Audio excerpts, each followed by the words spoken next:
Quand un terrible événement comme la crise du rouble, le 11 septembre, ou l'attentat de Londres se produit, c'est bon pour nous les traders. La volatilité est notre ami. Si les marchés sont stables, on ne peut pas gagner beaucoup d'argent. Embarquons pour un voyage vers un monde parallèle. Un monde à la mauvaise réputation. On crée de l'argent à partir de bouts de papier qui n'ont aucune valeur. Aucune. Tout ça n'est qu'une construction qui permet à des gens de s'enrichir. Un monde qui semble avoir perdu tout lien avec la réalité. J'étais dans la salle des marchés le jour du 11 septembre. Un téléphone s'est mis à sonner, puis un autre, et encore un troisième. J'en avais 2 dans chaque main et je faisais comme ça. Je criais à quelqu'un de décrocher l'autre.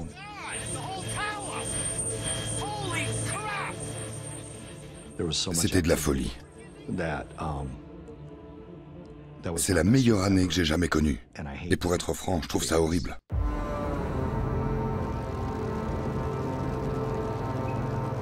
Il existe un monde de chiffres.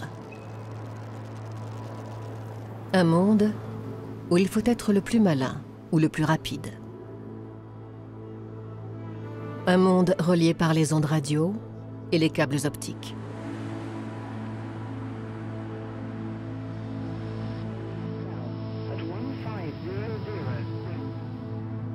Où l'on peut gagner de l'argent quand on pense savoir de quoi l'avenir sera fait.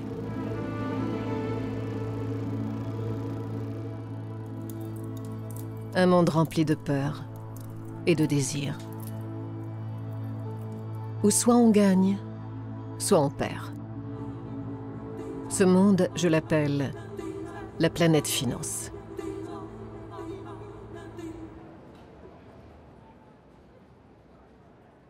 Pour la plupart des habitants du globe, moi y compris, la planète finance est comme une nébuleuse complexe, invisible et influente. Mais elle en attire plus d'un.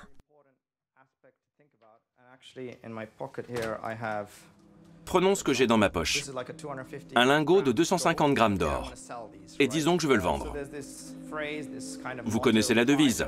Acheter bas et vendre haut. C'est vers ça que vous devez tendre. On vous donne 1 million et l'objectif, c'est de le faire fructifier. Quand on regarde tous ces chiffres et tous ces graphiques, ça peut être un peu déroutant.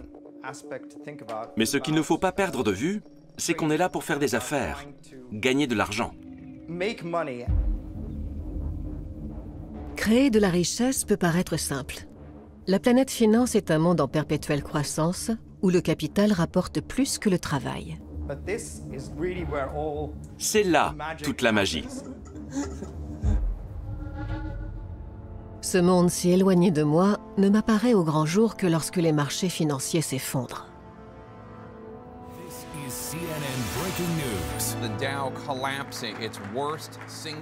Comme en 2008, avec la faillite de la banque d'investissement Lehman Brothers et la crise de l'euro qui a mené la Grèce au bord du gouffre.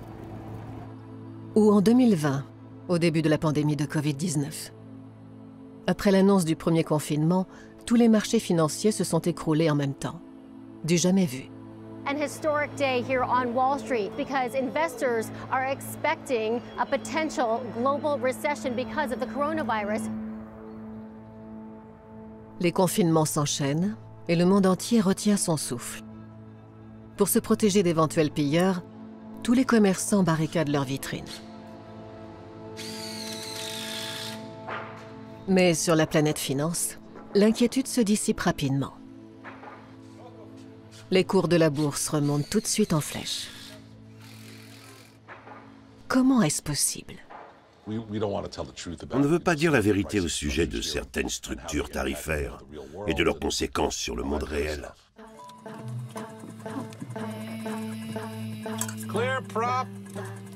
Cet ancien trader a amassé suffisamment d'argent pour pouvoir parler librement aujourd'hui. Après des décennies passées à Wall Street, il est désormais critique sur le fonctionnement de la planète finance. Je raconte ces anecdotes, j'en rigole, et tout le monde lève les yeux au ciel. Au bout d'1 minute et demie, ils sont là. C'est rasoir, sortez-moi de là. Ça n'intéresse personne. Tout le monde s'en fiche. Pourtant, c'est cette même planète finance qui fixe le cours mondial de matières premières, telles que le blé, l'or ou le pétrole. Le pétrole suscite toujours une forte demande et son prix varie constamment. Mais au début de la pandémie, il ne trouve plus preneur. Les réserves mondiales d'or noir flottent sur les mers. Les pétroliers et leurs équipages sont contraints d'attendre une hausse des cours. Durant cette période, le prix de ce qu'on appelle les contrats à terme de pétrole passe sous la barre de zéro. Comment un marché peut-il déraper à ce point?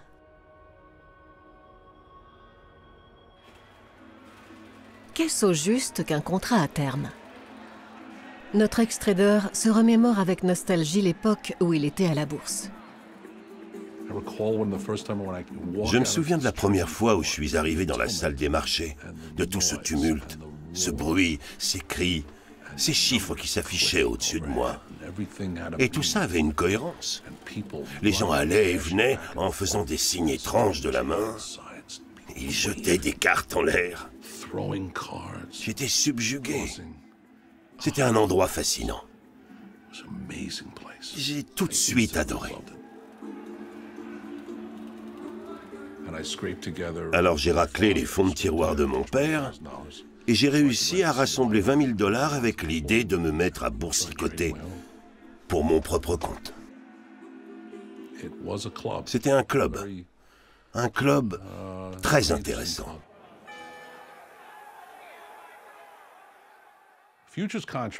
Un contrat à terme, c'est un arrangement que je conclus avec quelqu'un et par lequel nous convenons de livrer une certaine quantité de pétrole à un endroit donné. Les contrats à terme visent à se protéger de risques potentiels. Prenons un agriculteur qui cultive du blé ou élève un taureau reproducteur. Son champ peut être frappé par un ouragan ou son taureau peut avoir une libido plus faible qu'espéré. Je vais sûrement enchérir sur celui-là, le 9A. J'ai jeté un œil à sa mère et à son patrimoine génétique. Je suis à un âge où je n'ai plus envie qu'un taureau me court après dans l'enclos. J'ai besoin d'une bête tranquille. Un éleveur peut vendre son taureau par le biais d'un contrat à terme. Dans ce cas, le prix et la date de livraison sont fixés à l'avance. Les traders peuvent ensuite spéculer sur les fluctuations du prix. Mais l'éleveur, lui, sait exactement combien il va toucher.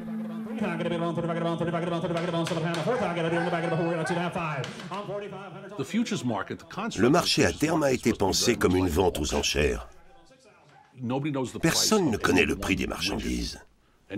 Ce qu'on fait, c'est qu'on réunit dans une même pièce toutes les personnes qui veulent vendre un bien et toutes celles qui souhaitent l'acheter.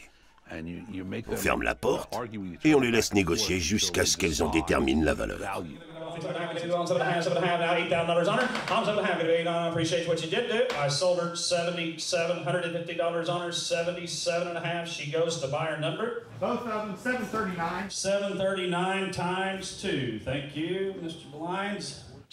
C'est une enchère publique, une sorte de crier. Ce contrat, ainsi que l'obligation de livraison qu'il implique, peut ensuite être vendu sur la planète finance. Si le prix a augmenté entre-temps, on peut faire une plus-value. Mais attention, à la date de fin du contrat, le bétail ou le pétrole sont réellement livrés. Le vendeur qui détient le contrat à terme le jour où il arrive à échéance doit prendre livraison physique du bétail ou du pétrole, qu'il le veuille ou non. Et ce, sur le lieu de livraison fixé dans le contrat. Pour le pétrole, l'endroit est assez inattendu. Il s'agit d'une petite ville au cœur des États-Unis, Cushing, en Oklahoma. Êtes-vous déjà allé à Cushing? Non, jamais. Mais j'ai parlé avec beaucoup de gens qui y étaient. Et j'ai vu plein de photos. Ça ne m'attire pas. C'est un endroit étrange. Il n'y a rien là-bas. À part ces vieux réservoirs rouillés, alignés en rang et contrôlés par 7 ou 8 compagnies. Quand on se rend à Cushing, on a du mal à croire que c'est un site important. Sauf que c'est là que se décident les prix du pétrole, pour le monde entier.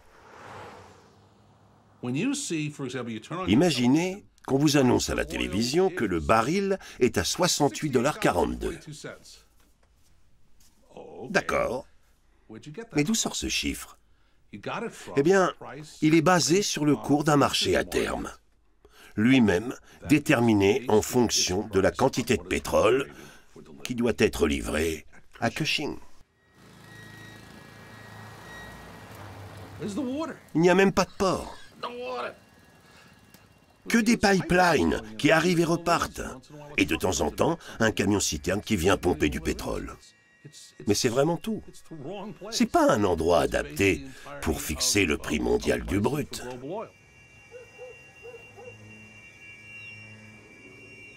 Le prix de tous les produits, ou presque, est établi à partir du pétrole qu'on négocie dans cette étrange petite ville fantôme qu'est Cushing dans l'Oklahoma.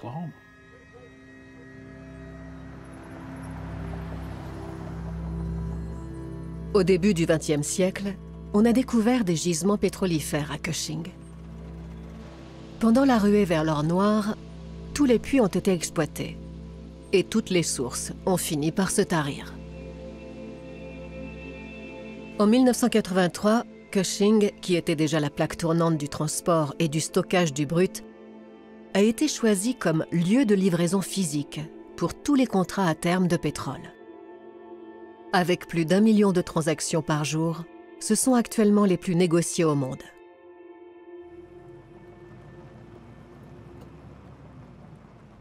Où est-ce que vous nous emmenez? On va rouler 2,5 km dans cette direction, puis 1,5 km dans l'autre pour faire le tour de ce que j'appelle la section sud du terminal de stockage. C'est une longue route. Il faut toujours faire très attention au trafic, que ce soit au sol ou dans les airs, sans perdre la trace de l'oiseau. L'oiseau, c'est un drone, grâce auquel ce pompier à la retraite est devenu un rouage essentiel du système financier, celui qui fixe le cours mondial du pétrole.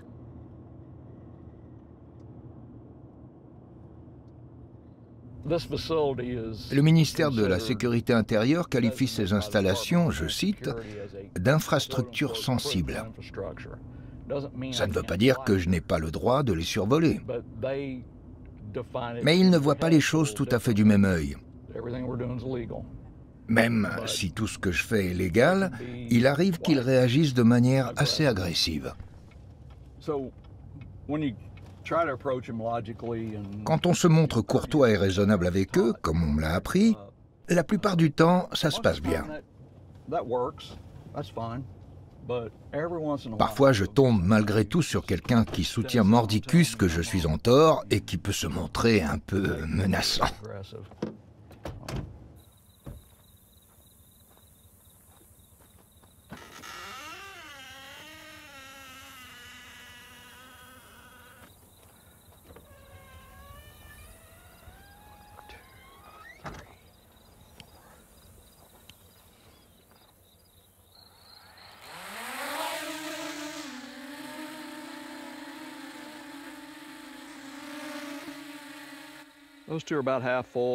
Ces deux-là sont à moitié pleins, peut-être même un peu plus. Celui-ci est plein.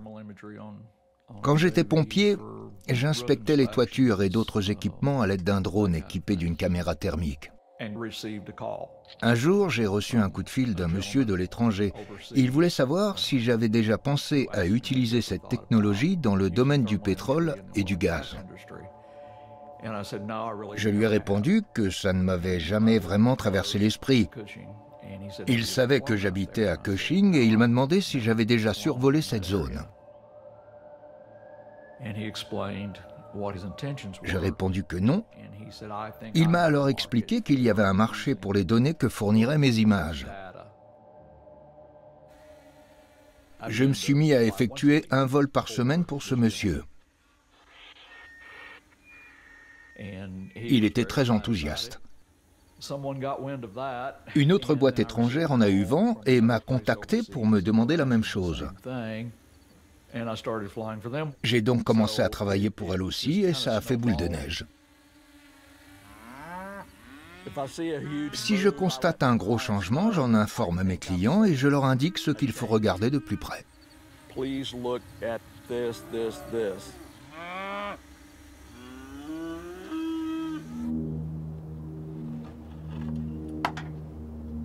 Notre trader sait mieux que quiconque combien il est important d'avoir des informations sur les réserves de pétrole. Parce que c'est bien ça qui détermine le futur prix du baril. Voilà ce qui intéresse les traders, pas le pétrole en soi. 98% des personnes qui achètent un contrat ou en vendent un ne souhaitent pas véritablement le voir exécuté. Ils ne veulent pas de ce pétrole. Non seulement ils n'en veulent pas, mais ils ne comptent pas non plus le livrer. Ils cherchent à se débarrasser de ces contrats avant que ceux-ci n'arrivent à échéance et qu'ils se retrouvent contraints de prendre le pétrole ou de le livrer. En fin de compte, tous les gens qui négocient du pétrole dans le monde actuellement, surtout en ce moment, n'ont aucun lien avec le pétrole. Ils s'en fichent. Ce qui les intéresse, ce sont les profits qu'ils peuvent tirer de ces transactions. Voilà ce qu'a engendré la création des marchés à terme.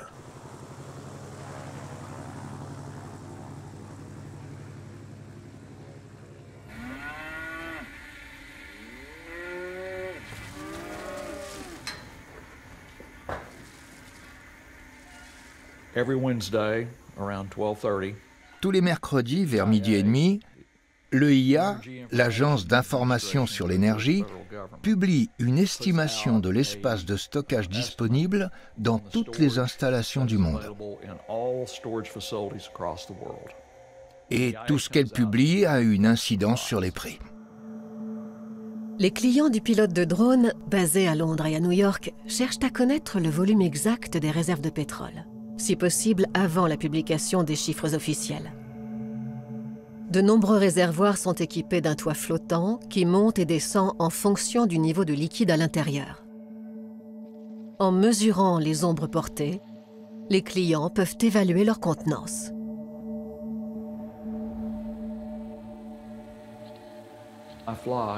Je vole les lundis, mardis, jeudis et vendredis. Si j'ai un empêchement le vendredi ou le jeudi, je travaille le samedi. Quand les investisseurs ont la possibilité de se faire une idée de ce que le gouvernement va annoncer avant qu'il ne l'annonce, ils peuvent déjà décider en amont s'ils vont acheter sur le long ou le court terme, en quelle quantité ou au contraire vendre. Ça leur permet d'anticiper l'évolution du marché. Ils ont en quelque sorte un train d'avance. Ça n'a absolument rien d'illégal. Sauf que vos données leur procurent un avantage. Oui, mais pour obtenir ces renseignements, ils doivent mettre la main au portefeuille.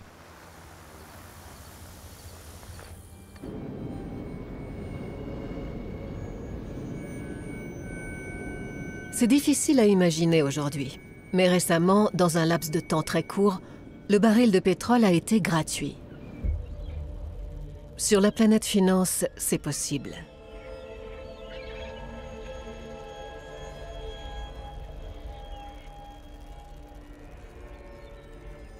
Tout a commencé début 2020.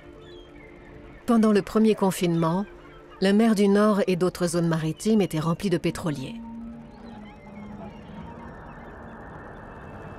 Ils y stationnaient en attendant de pouvoir se débarrasser de leur cargaison.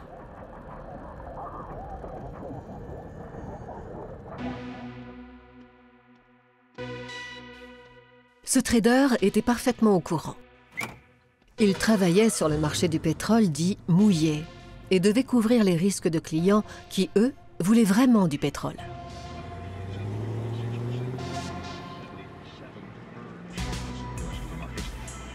Il sait quelle est la capacité d'un pétrolier Quel est le débit d'un pipeline? Et pourquoi il est impossible de couper le flux de pétrole? Les puits de pétrole ne sont pas comme des robinets. On ne peut pas simplement les fermer. L'hydrocarbure jaillit sous pression. On ne peut pas tout laisser en plan et se dire qu'on les rouvrira quand les prix remonteront. Ça ne fonctionne pas comme ça. Une fois les puits creusés, notamment ceux de pétrole de schiste, il faut que le pétrole s'en échappe. Et il faut bien le stocker quelque part. Si d'un coup, tout le monde arrête de prendre la voiture, l'avion, le train ou le bus, le pétrole n'en continue pas moins de jaillir du sol. On le stocke donc dans des réservoirs et encore des réservoirs. Et quand ils sont tous pleins, on commence à remplir des pétroliers qui mouillent ensuite au large.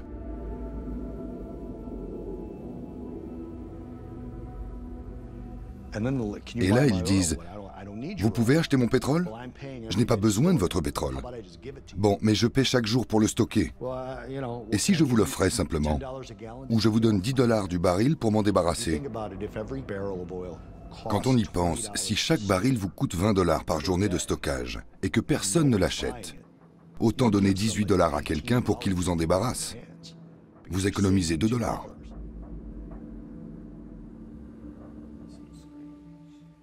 Ce stockage flottant est étroitement surveillé par des employés d'une agence d'analyse de données à Londres. Le prix a commencé à chuter dès début mars, à cause de la guerre d'approvisionnement entre l'Arabie Saoudite et la Russie. Le prix du brut. Ouais. Et je crois qu'il y a un lien direct entre le moment où le prix du brut a commencé à chuter ici et ce report sur le marché, là, où on peut voir le volume de stockage flottant grimper en flèche. Il collecte également des informations pour le marché pétrolier. On peut suivre chaque pétrolier qui transporte du brut en temps réel. En temps réel dans le monde. On dénombre 985 navires. Et là, on constate que dans 80% des cas, il s'agit de stockage flottant. Vous aviez surveillé ce stockage flottant? Oui, bien sûr. Comme tout le monde. Presque tous les cargos étaient pleins. Les gens stockaient où ils le pouvaient. À terre, en mer. C'était le jeu. Beaucoup ont pris leur disposition avant la pandémie en réservant des navires. Certains ont anticipé la crise. Oui. Tout le monde y trouvait son compte. Les propriétaires des navires étaient aux anges, parce qu'ils louaient leurs bateaux à des tarifs exorbitants. Et les compagnies pétrolières savaient que le prix du brut allait augmenter, alors ils s'asseyaient sur leurs barils. Le jeu consistait à attendre qu'une offre intéressante se présente ou que le marché reparte. Est-ce que ça allait durer longtemps? 1 an? 1 an et demi? En fait, le temps de trouver un acheteur.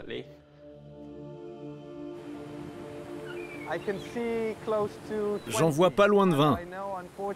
Mais je sais qu'actuellement, leur véritable nombre est bien plus élevé. Parce qu'environ 130 pétroliers sont bloqués au large des côtes belges et néerlandaises.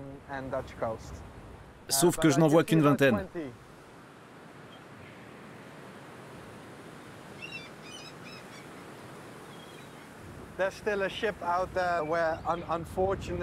Un événement tragique a eu lieu sur l'un de ces navires. Un marin est décédé. Ce pétrolier n'a pas bougé depuis plusieurs semaines maintenant. Mais certains mouillent ici depuis plusieurs mois. Une véritable crise est en train de se produire, parce que les marins sont coincés à bord vu qu'ils sont en pleine mer.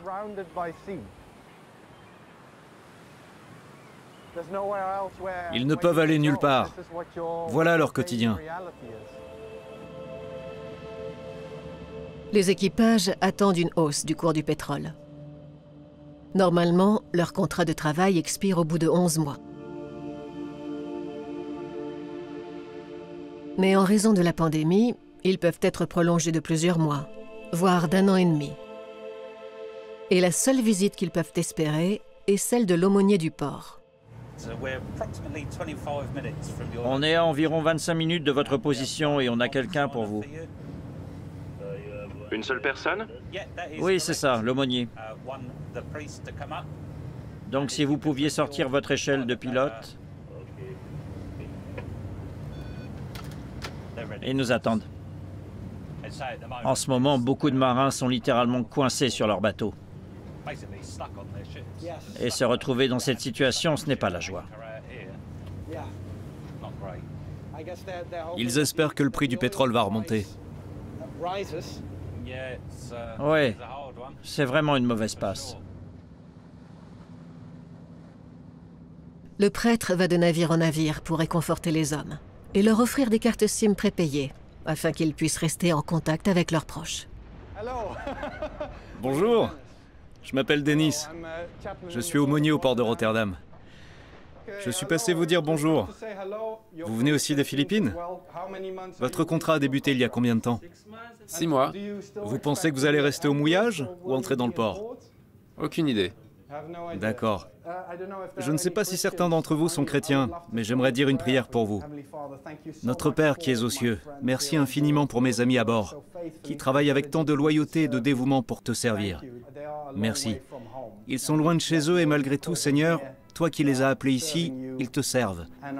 Je prie pour leur sécurité, surtout en cette période de pandémie, ainsi que pour notre santé à tous et pour celle de nos familles restées au pays. Merci. Bonne continuation. Prenez soin de vous. Pendant que l'équipage continue d'attendre, la demande de pétrole poursuit sa baisse.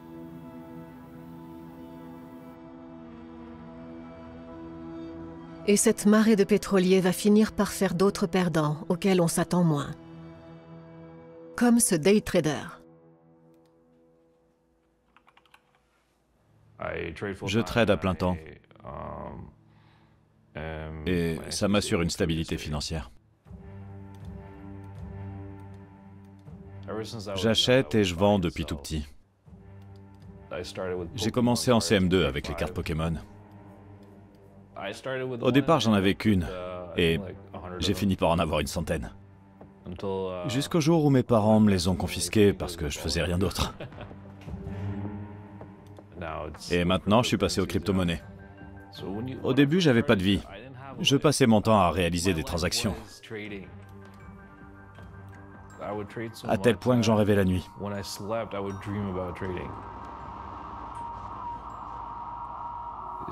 Chaque jour, c'est l'ascenseur émotionnel. Parfois, on a peur. Parfois, on a l'écroc. Il arrive aussi qu'on se sente euphorique. Et je me suis rendu compte d'une chose. J'ai compris que si je me lançais là-dedans, ça changerait complètement ma vie. Mais bientôt, Syed Shah se laisse tenter par un autre marché que celui des bitcoins. Sans savoir que c'est justement le jour où les contrats à terme de pétrole du mois de mai arrivent à échéance. Disons qu'on est le 20 du mois. Et donc, il reste 2 ou 3 jours avant que je me retrouve avec du pétrole. Pas juste avec un bout de papier. Comme je vous l'ai dit, on ne négocie pas du pétrole, mais du papier. On se retrouve donc avec plein de papiers qu'on se refile sans cesse. J'en ai, vous en avez, on en a tous. Ce sont des contrats pour le pétrole, mais ce n'est pas du pétrole à proprement parler. C'est juste une feuille. J'ai fait des affaires avec ça toute ma vie. Ce n'est rien que du papier. Bref, nous sommes en avril, la fin du mois approche. C'est le moment où ce contrat va se concrétiser, qu'il va falloir le transformer en pétrole bien réel. Ce n'est plus un simple morceau de papier. En tant que détenteur de ce contrat, je vais devoir prendre le pétrole de quelqu'un. Je vais lui donner de l'argent en échange de pétrole. Et l'opération aura lieu à Cushing. Vous vous souvenez où vous étiez ce jour-là? Oui, j'étais ici. Je regardais ça en riant.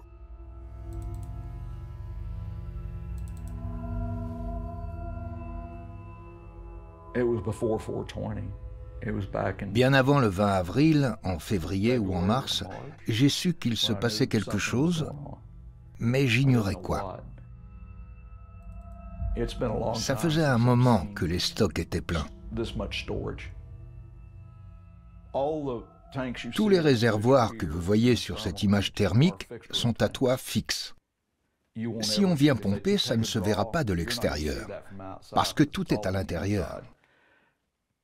C'est là que l'imagerie thermique entre en jeu.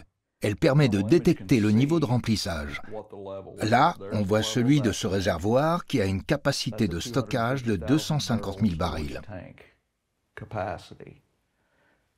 Celui-ci est relativement plein. Celui-là aussi. Tout semblait plus plein que jamais. Il fallait que j'en informe mes clients. Lundi 20 avril 2020. Le 20 avril, à l'aube je crois, le Premier ministre canadien a tweeté au sujet des prix d'un certain type de pétrole, celui des sables bitumineux du Canada. Généralement, il s'échange à un prix inférieur à celui du pétrole américain. Bref, ce message disait que ce prix était passé dans le négatif. C'était comme un canari dans une mine de charbon. Une sorte de signe annonciateur.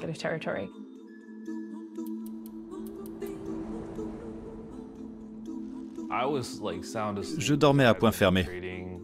J'avais passé la nuit précédente à négocier des bitcoins parce que les cours n'arrêtaient pas de fluctuer à cause du Covid. J'ai reçu un coup de fil de mon oncle qui m'a dit « Tu devrais jeter un œil au prix du baril de pétrole. Il est descendu à 5 $. » D'où appelait-il?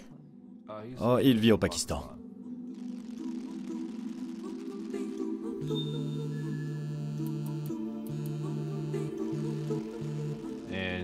Il m'a simplement dit de regarder le cours du pétrole qui était en train de dégringoler et de sauter sur l'occasion.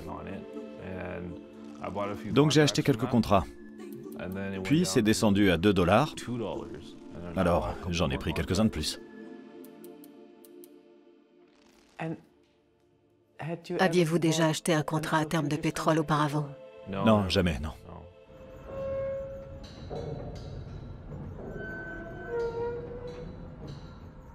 Le 20 avril 2020.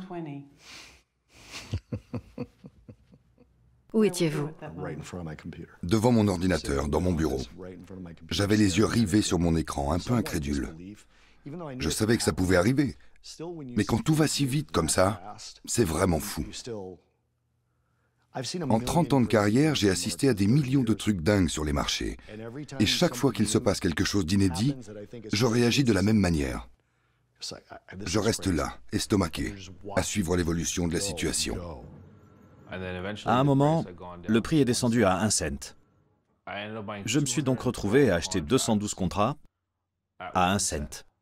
Ça représente combien de barils? 212 000. À ce stade, j'étais assez confiant dans le fait que le prix ne pouvait pas passer sous la barre de zéro. À ma connaissance, c'est jamais arrivé. Et jamais j'aurais imaginé que, faute d'espace de stockage disponible, ils allaient donner du pétrole gratuitement. Un de mes contacts traders m'a dit que l'équipe de la Maison-Blanche avait appelé pour savoir ce qui se passait et ce qu'il fallait dire au président. C'est une situation sans précédent. Le cours des contrats à terme de pétrole est négatif.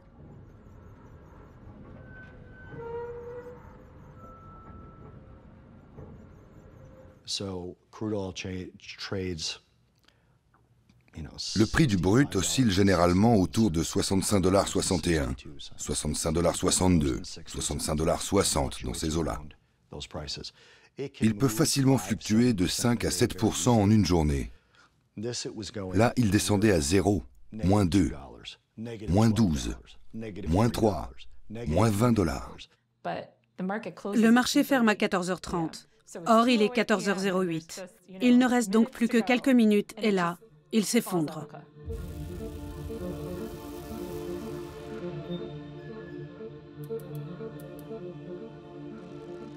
En théorie, tous les marchés de contrats à terme peuvent descendre dans le négatif. C'est juste que ce n'était encore jamais arrivé.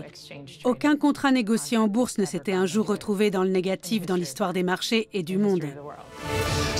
Breaking news. Oil prices have turned negative.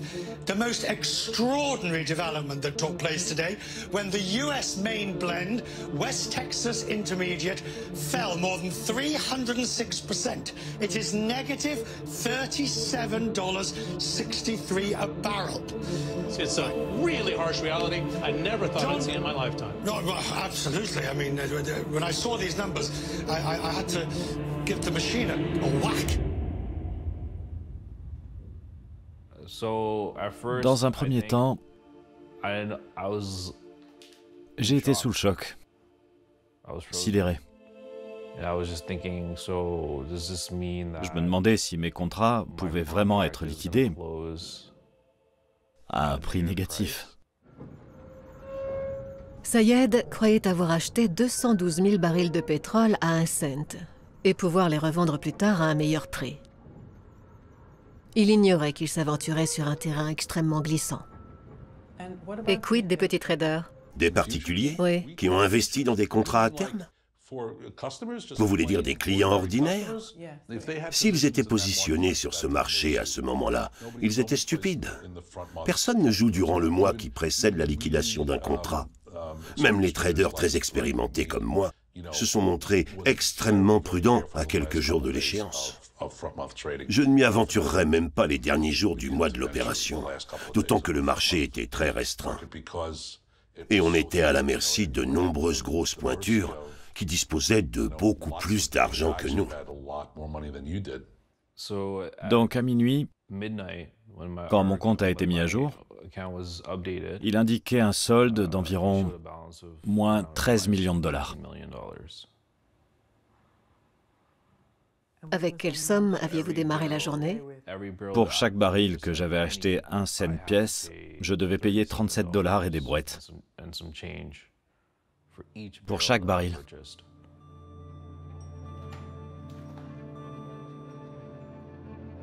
Sayed perd 13 millions de dollars canadiens, l'équivalent de 7 millions d'euros en un seul après-midi. C'est un peu comme si, au lieu de remporter le jackpot, il devait le payer. Le compte qu'on utilisait avait été approvisionné par mon père, mon frère et moi. C'était une sorte de compte joint pour faire des affaires. Ma principale inquiétude, c'était de savoir si, quand on allait nous réclamer cet argent, nous allions tous les trois devoir nous mettre en faillite et si, en plus, on allait nous confisquer tous nos biens. Mon père a la soixantaine. Il travaille depuis qu'il a 13 ans. Il allait perdre tout ce qu'il avait gagné à la sueur de son front. Bonjour. Désolé de vous interrompre. Salut. C'est votre père? Oui. Comment tu as réagi en apprenant la nouvelle? À vrai dire, j'ai d'abord cru à une plaisanterie. Et quand j'ai compris que c'était bien réel, ça m'a fait un énorme choc. Une perte de 13,5 millions de dollars. Je suis un salarié lambda, vous savez. C'était donc un désastre, une catastrophe, la fin du monde. Mes descendants ne seraient jamais en mesure de rembourser cette somme, même en trimant nuit et jour, 7 jours sur 7. J'en ai parlé à mes amis, à mes avocats, à tout le monde. Ils m'ont dit que je risquais de perdre tout ce que je possédais et de finir à la rue, qu'on se retrouverait tous sur la paille.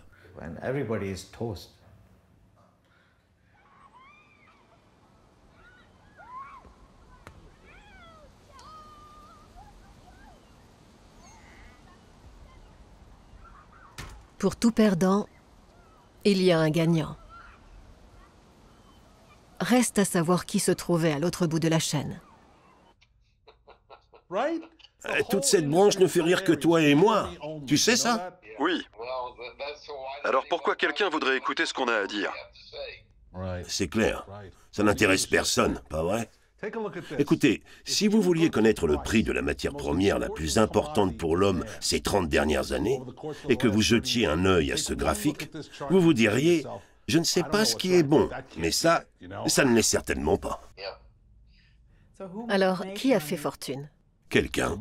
C'est un jeu à somme nulle. Un type perd et un autre gagne. Ça ne fonctionne pas comme avec les actions où tout le monde rafle la mise si elle continue de monter. Avec les contrats à terme, quelqu'un doit perdre pour chaque personne qui gagne. Chaque dollar engrangé correspond à un dollar perdu. Alors, qui a gagné? Même si la demande de pétrole était quasi nulle durant le confinement, les fournisseurs d'énergie et de pétrole en sont sortis gagnants. Shell et Total, par exemple. Comme ils ont la main sur toute la chaîne d'approvisionnement, des sites d'extraction aux réservoirs de stockage, et qu'ils disposent d'importants moyens financiers, ils peuvent survivre à une période de prix en berne. Sans compter que leurs traders ont toujours la possibilité de spéculer sur un cours du pétrole plus élevé. Lors de la présentation des chiffres trimestriels, le PDG de Shell a refusé de révéler combien exactement le groupe avait gagné. Il s'est contenté d'évoquer un montant substantiel. Je crois qu'on est allé trop loin dans cette mécanique très sophistiquée qui crée de la valeur que les autres ne peuvent pas créer. Ce n'est pas du commerce ordinaire. Il s'agit en fait d'optimiser des positions sur le marché dont on sait mieux que quiconque tirer profit.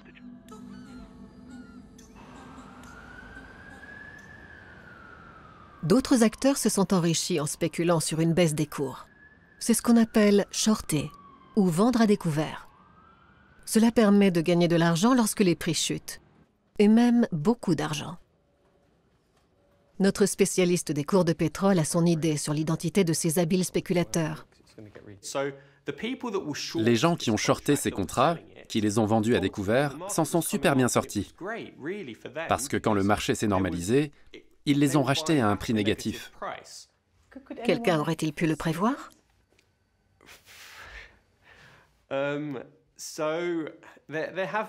On a entendu parler de quelques paper traders, des traders qui investissent virtuellement. Certains venaient du Royaume-Uni, du comté d'Essex, je crois. Ils étaient 5 ou 6.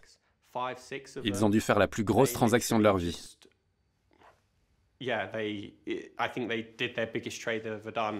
Ils ont vu les choses venir et ils ont continué à vendre ces contrats. Mais c'est l'essence même du trading. Cela comporte énormément de risques. Réaliser une opération gagnante est très difficile. Alors si vous êtes convaincu que ça va marcher, pourquoi ne pas tout miser là-dessus? Et c'est ce qu'ils ont fait. Est-ce que ces traders peuvent manipuler le marché? Faire tasser le prix sous la barre du zéro avec l'espoir de réaliser le coup de leur vie? C'est très difficile à prouver. Mais notre journaliste d'investigation est l'une des rares personnes à avoir récupéré les données tic par tic.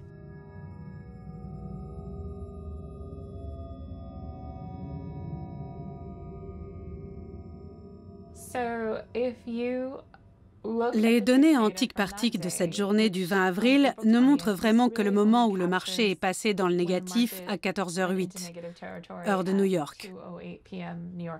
Il s'agit de fractions de secondes. On ne voit pas tous ces détails si on regarde simplement minute par minute. Il faut disposer des données tic par tic pour vraiment suivre ce qu'il se passe. Ici, des lots ont été vendus. Lorsque le cours est à zéro, on remarque qu'il n'y en a qu'un seul. Quelqu'un a tenté le coup. Voyons voir si je peux vendre à zéro, commençons petit. Et juste en dessous, bon, alors essayons avec 20. Ensuite, une tentative à 10 lots. Après, il y a plein de petits sauts. Et ça a continué comme ça jusqu'ici où la barre du zéro a été franchie. Est-ce que quelqu'un a délibérément fait descendre le prix dans le négatif?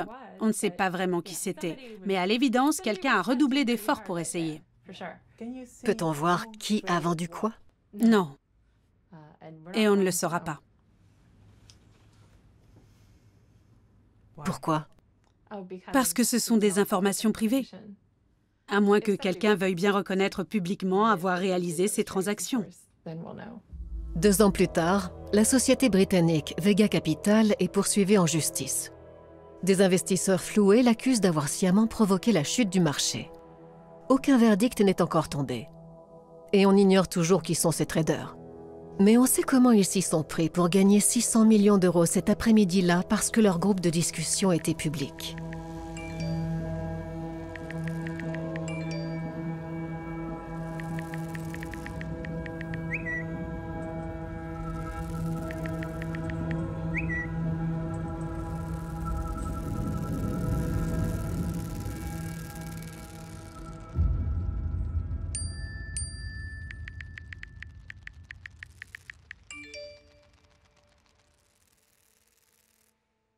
Avez-vous déjà rencontré vos clients? Je n'ai jamais rencontré un seul de mes clients. J'ai parlé à l'un ou l'autre par téléphone, mais sinon, tout se passe par courriel. Aucun d'eux n'est jamais venu à Cushing. Je télécharge mes photos et je les leur envoie. On ne parle pas d'argent ou ce genre de choses.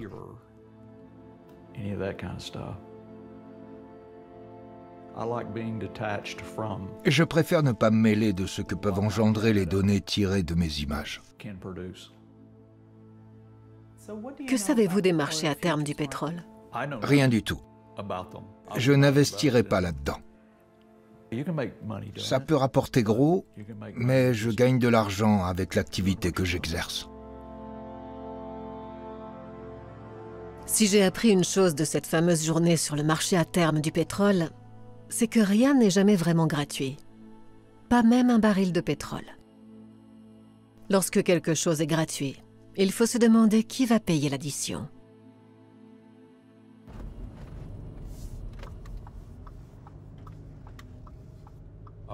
J'ai rendez-vous chez le médecin. Pour quelle raison? Je souffre d'hypertension. C'est venu l'an dernier, après toute cette histoire. J'ai d'abord constaté que mon rythme cardiaque était très élevé. Puis j'ai eu des migraines incessantes. Je me suis rendu aux urgences, mais ils ne m'ont pas pris au sérieux, parce que je suis trop jeune. Comment a-t-on de l'hypertension à un âge si précoce? On m'a dit que c'était dû au stress. Et pourquoi pensez-vous que c'est lié au jour où les prix du pétrole sont devenus négatifs? Parce que c'est là que ma tension nerveuse a explosé. J'avais jamais été aussi stressé de ma vie. Et ça a duré plus d'un mois.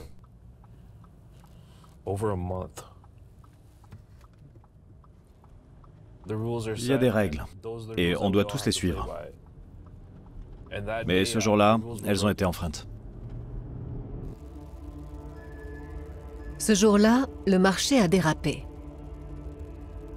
La planète finance a bien vu que le prix des contrats à terme de pétrole passait sous la barre du zéro. La bourse l'a même averti. Mais notre day trader n'en a rien su. La plateforme de négociation de son courtier ne pouvait pas afficher de prix négatif. Le logiciel n'avait pas été réglé à temps. Finalement, la famille Shah a été dédommagée par son courtier. Elle n'a perdu que 100 000 €.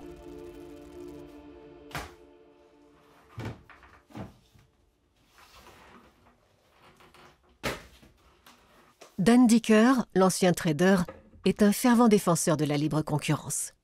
Pourtant, il émet quelques réserves. Lorsqu'un marché devient aussi incontrôlable, on peut se demander si c'est encore le bon outil pour fixer le cours mondial du pétrole. Chaque marché a un début. Reste à savoir s'il peut aussi avoir une fin.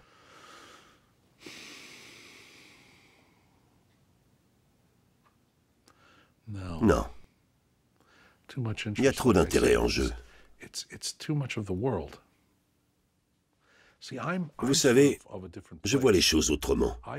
Je suis un teneur de marché, un preneur de marché et un observateur du marché depuis une trentaine d'années. Pour moi, ce n'est pas le marché le problème.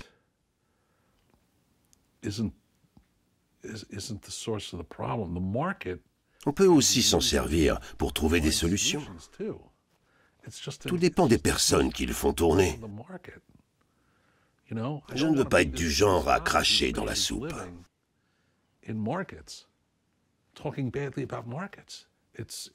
C'est un outil incroyable, y compris pour le pétrole.